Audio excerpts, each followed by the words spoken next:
Madami ako nakikitang mga comments na kung lubog na daw ba yung Zylene or wala na daw bang Zylene.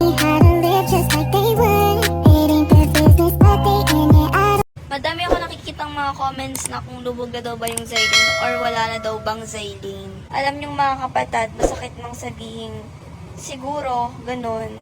Kasi sabi nga nila, pag mahal mong isang tao, i-let go mo, diba? So ako mga kapatid, kailangan ko siyang i-let go.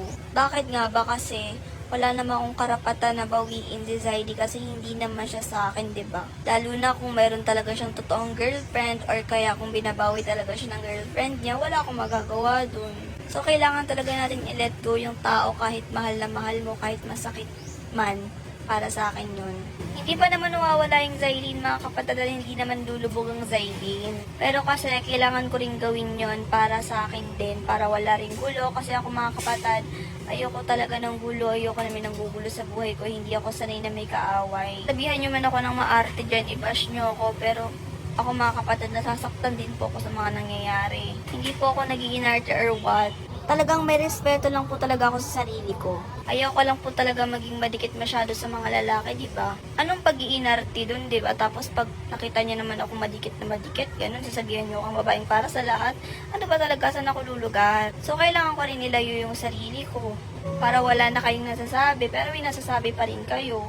Masakit man po para sa akin yun, or masakit mang isipin, pero kasi kailangan ko pong gawin kung ano yung nararapat. Kasi wala naman akong karapatan at wala rin naman po ako ipaglalaban. Ulad niyan, kung talagang mahal na mahal siya ng ex niya or girlfriend niya at gusto na siyang kunin or bawiin talaga, hahayaan ko na lang. Ako na lang din yung mag-a-adjust, diba? Kaysa naman ipaglaban ko. Di rin naman po kasi talaga ako palaban or palaaway kasi hindi naman ganun yung tinuturo sa akin ng mga ate ko. Pero siguro mga kapatid sa ngayon, lalayuan ko na muna siguro si Zylie or hindi ko muna siya masyadong papansinin kasi nga para din naman sa akin yun. Ayoko lang din naman ng gulo kasi nga nakikita nyo naman, ginugulo ko ng ginugulo ng ex niya, diba?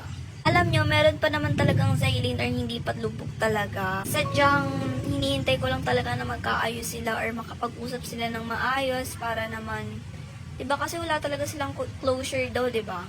So ayun, sana magkaayos na sila or makapag-usap sila ng maayos about sa relationship nila dati. Kaya ayun lang. Bye-bye!